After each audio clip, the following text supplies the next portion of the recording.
Whoa, wait a minute. A lifetime of injuries? Who wants to listen to this guy? Let me explain. Injuries to your body and your mind come in many forms. One's genetic, where you can't really choose your parents, but you can influence the outcome. The second one is nutrition. When you're an adult, you can choose what to eat, but when you're a kid, you really can't.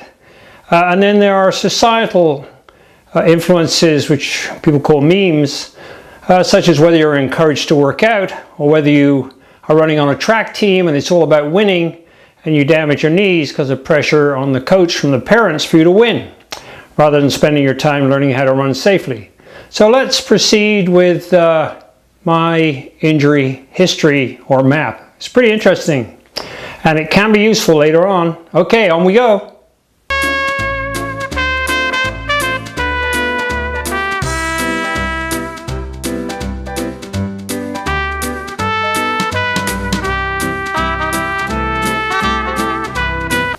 You might be wondering how I ever became an Ironman distance triathlete, still doing it in my 70s, when the dice were kind of stacked against me. I was born during World War II in Bristol, which was heavily bombed by the Nazis, and bombs were falling while I was born. Then I was raised on rationing, so a lot of kids develop nutritional deficiencies because war is hard on kids, and I had a mild case of rickets. This caused me to have a shorter stature. I'm shorter than my kids. And also it left me with some weak bones and joints and stuff like that, which made it easy for me to injure myself. So how can I fix that? Exercise, weight training, there's always solutions to these things. But also it would appear I had a genetic hyperlipidemia, a lot of fat in my blood. So how do I fix that? With statins?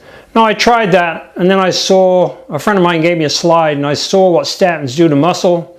Clearly muscle toxins, so I stopped taking those. Who wants to take a muscle toxin if they're an athlete?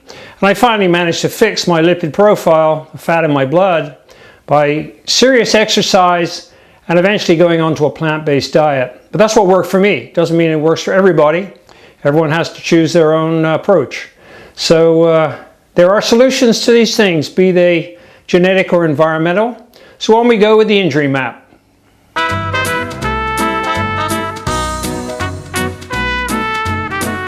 If I developed an injury map earlier on, I could have saved myself a lot of pain and money. And the story of my knee problem is a good one. It's a good case of the value of thinking about things that have happened to your body in the past. Briefly, I had a motorcycle accident when I was 19. A car ran into the side of me, broke my right ankle, and I was guarding that ankle for the next 40 to 45 years, holding it tight. This resulted in me to crunch in my toes, so I had shoes of two different sizes. And also it caused me to hold my ankle tight. And this caused me serious trouble when I started training for the Ironman and tried to run more than 5 miles. Eventually, I fixed it.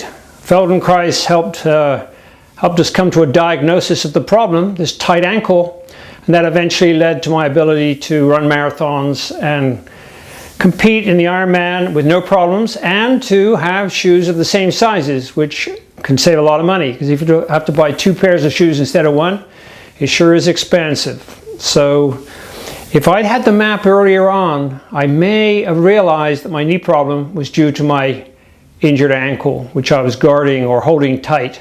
So that's the value of an injury map. On we go.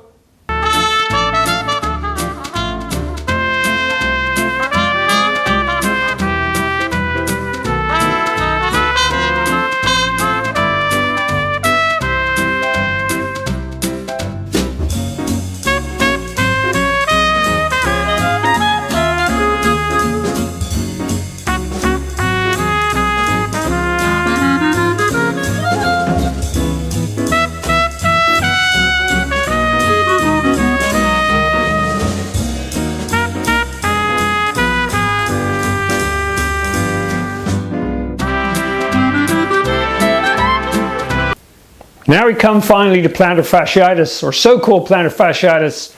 I call it acute morning heel pain because it really doesn't involve the plantar fascia and it's not inflammatory, it's not an itis. I had a second case of this. The first one I fixed with rollers because I thought it was due to muscles. The second one I worked on for quite a while, thought it was due to fascia effects in soft tissue, connective tissue, But finally, after several years of research, including a bunch of work online, I concluded that it was neurogenic or neural in origin, probably nociceptive, because I could get rid of it immediately by making certain movements, which certainly is true of inflammation. And that led me eventually to buy some magic socks, which seem to be helping a great deal with body movement, even though I don't have plantar fasciitis now. So I'm exploring them as a potential tool for improving my performance, and they are looking pretty promising. Okay, but this talk is not about plantar fasciitis or acute morning heel pain. So on we go to the final stages of my injury map.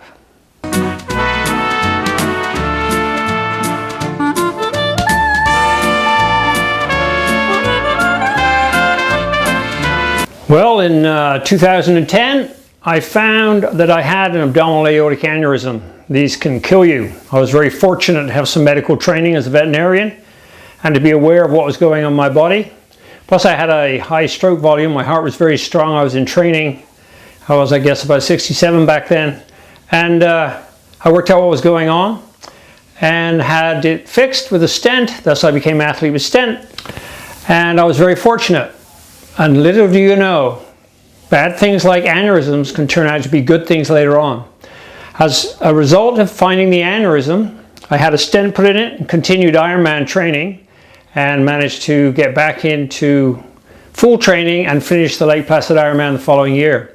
However, in 2013, I qualified for the Half Ironman Championships in Las Vegas, and there I was in a bike wreck which displaced my stent, resulting in me having to have a second aortic surgery to repair it and going on a clinical trial which needed a CAT scan of my whole aorta every year for 5 years. And in the 4th scan last December, they found a mass growing in my chest, a thymoma, a tumor, which will go malignant and kill me. And so I had it removed about 5 weeks ago.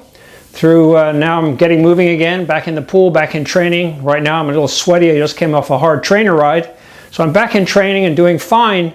But basically having an aneurysm, which can kill you, and a bike wreck, which can severely injure you, I was extremely fortunate because it found the thymoma that never would have been found until it was so large it would be untreatable and it would kill me. So remember, if things seem really bad, you never know the outcome until later. Sometimes these apparently negative things in your life can turn out to actually be okay once you transcend them. Alrighty, on we go with the injury map. We're nearly done.